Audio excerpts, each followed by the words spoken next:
Salut, bienvenue dans cette nouvelle vidéo. Je vais vous montrer enfin le meuble vasque que j'ai fait à partir d'un établi. Alors, on met le petit générique et après, je vous montre ça une fois que je vous ai installé.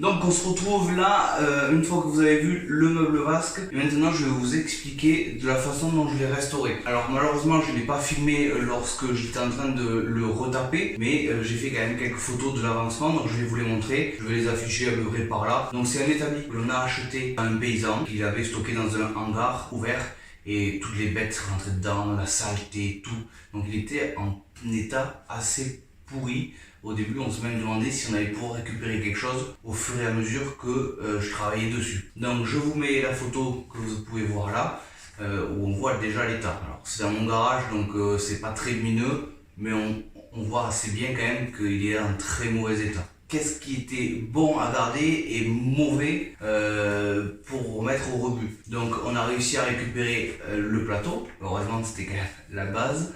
On a regardé pour la partie basse, pour pouvoir les garder, ce système là pour faire des étagères, c'était tout pourri. Dès que je mettais un tournevis, dès que je tirais dessus pour enlever les clous, etc., tout s'arrachait, ça s'effritait, donc on voyait bien que c'était bouffé par les bêtes. Après on y a donc enlevé les deux pieds qui étaient en assez bon état, mais vous verrez qu'on les a quand même pas gardés. Et après on avait deux autres pieds qui eux, pareil, un coup de tournevis et tous explosé. Donc c'était trop bouffé, donc on n'a pas pu non plus les garder. Il est venu le temps de nettoyer les pièces qui étaient donc récupérées. Donc le plan de travail, c'est la première chose, enfin le plan de travail, l'établi, le plateau d'établi, c'est la première chose que j'ai travaillé. Et donc je l'ai nettoyé tout d'abord à la brosse pour enlever les morceaux de terre qu'il y avait, parce qu'il y avait quand même une belle épaisseur de terre.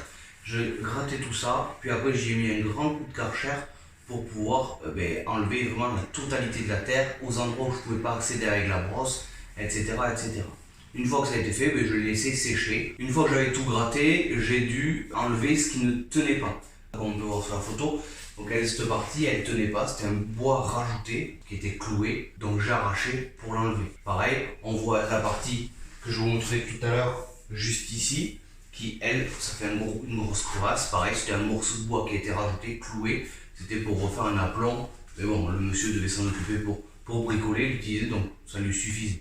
Nous, il a fallu l'enlever parce qu'il ne fallait pas que ce soit en sale état et il fallait que tout tienne. Une fois que ça a été fait, il me fallait un plan de travail qui soit, pour faire le meuble vasque, il me fallait que le plan d'établi soit complètement plat.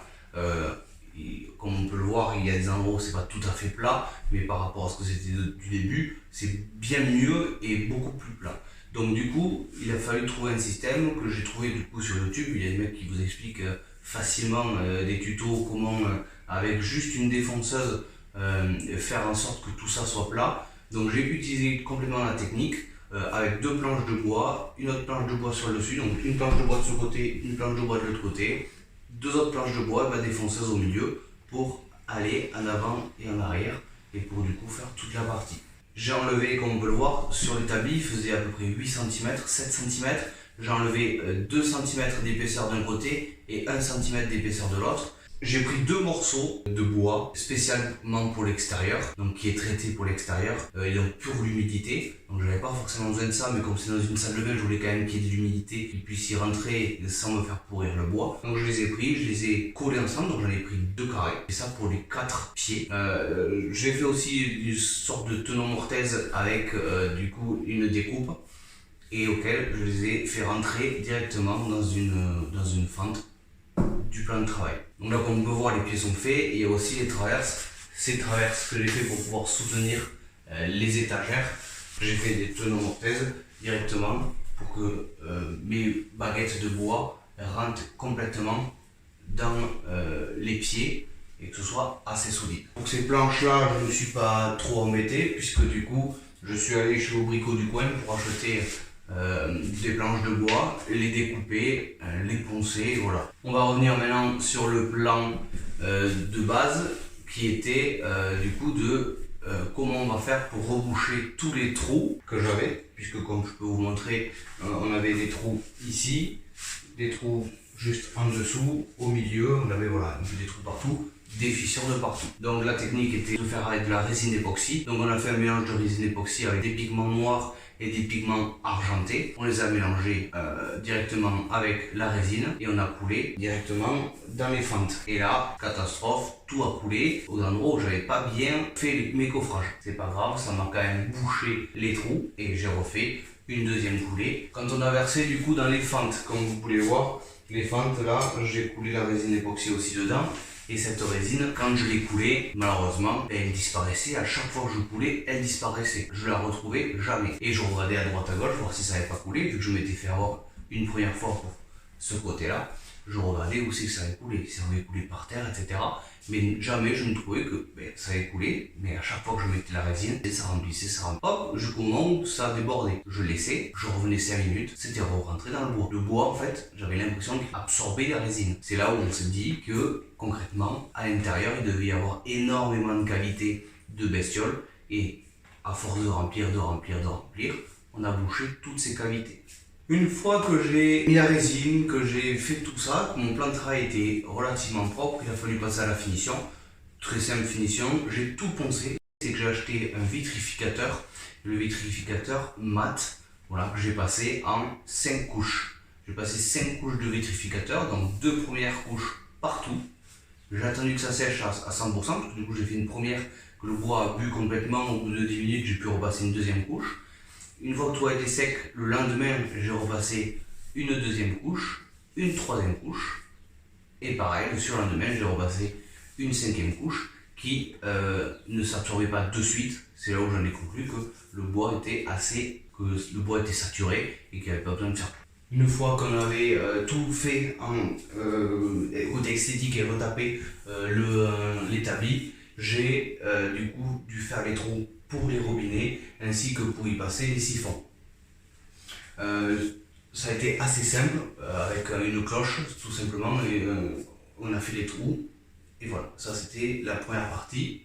Comme du coup le plan de travail est assez épais, il a fallu que je fasse des trous plus grands pour pouvoir y visser toutes les parties du siphon, de juste dessous et de cette partie là.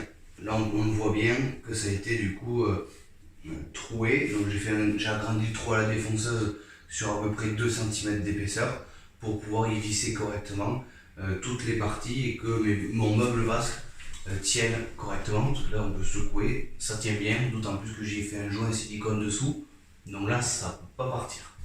Voilà. Du coup, une fois installé, on a pu mettre les évacuations, comme on peut voir dessous, les évacuations avec les siphons, le raccordement à l'eau, et puis voilà, tout fonctionne à merveille. On utilise ça tous les jours et ça marche très très bien. Et voilà, c'est la fin de cette vidéo. J'espère qu'elle t'aura plu. Je sais qu'elle n'est pas très fun puisqu'il y a eu beaucoup de blabla et pas vraiment beaucoup de vidéos sur la réalisation réelle du meuble vasque. Ça me tenait quand même à cœur de te montrer ce que j'avais fait de ce meuble vasque. Si ça t'a plu, mets un pouce en l'air, commente, j'y répondrai avec grand plaisir et surtout abonne-toi puisqu'il y a 90% des personnes qui regardent mes vidéos qui ne sont pas abonnées. On n'est pas beaucoup, on est 200 abonnés, ce qui est déjà un beau palier, mais j'aimerais bien qu'on aille un petit peu plus loin. Alors abonne-toi si tu veux voir les prochaines vidéos, pense à mettre la cloche et puis je te prépare une vidéo beaucoup plus ludique sur la fabrication de la terrasse. Allez, je te dis à bientôt, ciao.